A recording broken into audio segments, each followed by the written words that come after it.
We had started in Texas back in 2005, and we were able to really shift the trajectory of criminal justice in Texas and move instead from building more and more prisons to closing them and really putting in place effective alternatives that had proven to work. And so we got a lot of interest from other states. Legislators in other states contacted us, as well as our counterpart free market think tanks. We started doing papers and events in other states, and we realized that we needed a national brand to really promote this work.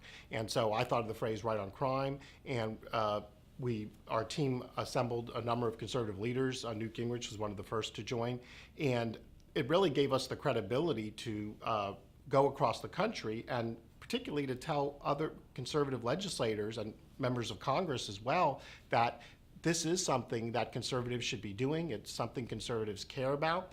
And this, if you feel like you need any type of political cover, this is it.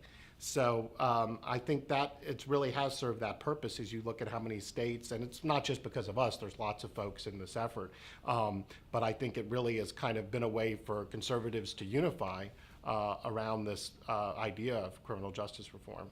And really what unites them is, of course, they're most concerned about public safety, but they realize the criminal justice system, and particularly prisons, have been overused and have not achieved the results that were intended, and that we can actually get better public safety outcomes through different approaches. And so, but they're also very much motivated by getting people into the workforce, enabling people to take care of their families, and certainly a belief in redemption, that everybody can change. That's part of virtually every major religious tradition. And so, but the other thing is they very much are skeptical of government. As conservatives, we believe that government bureaucracies often don't get it right. And when you talk about prisons, you're talking about the kind of most far-reaching government bureaucracy that controls someone's every movement, and of course provides for them every day in terms of meals and everything else. So if you want to shrink the footprint of government, and you have a skepticism of big government, it's natural to say we ought to be focusing the same lens of accountability on the criminal justice system and hold that system accountable, just like we want to hold people who commit offenses accountable for their actions. Prison Fellowship relies on thousands of volunteers to go in and reach people who are in prison and serve their families. And we found in a recent poll that we partnered with Prison Fellowship and Barna that 89% of Christians think that the main goal of the justice system should be restoration. And if you think about why people go in to minister to people in prison, it's because they want to see restoration for them. They want to be able to offer hope to them and offer the opportunity for transformation. And I think the same can be said and aligned with the justice system.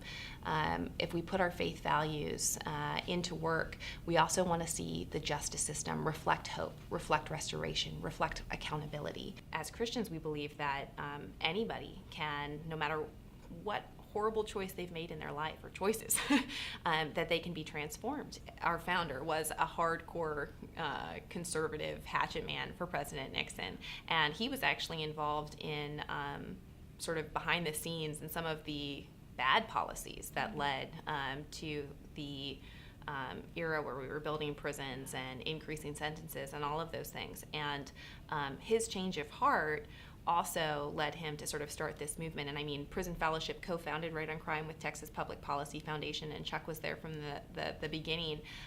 But he really came to see the light, and he spent decades of his life devoted to not only bringing hope, directly to men and women inside prisons, but calling on his conservative colleagues to realize that what we're doing with the justice system actually does not reflect conservative values. It does not reflect the faith community's values.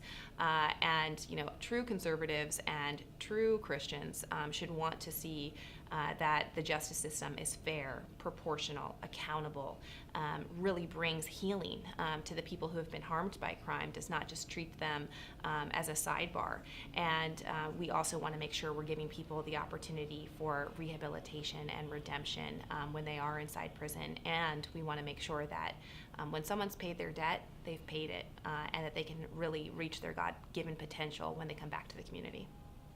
people on all sides of the aisle want a safer society. They want a society where more people can hold a job and take care of their family, where victims are engaged in the process, get restitution, have a voice in the system through restorative justice programs, for example, programs to provide care for survivors of victims of violent crime in particular.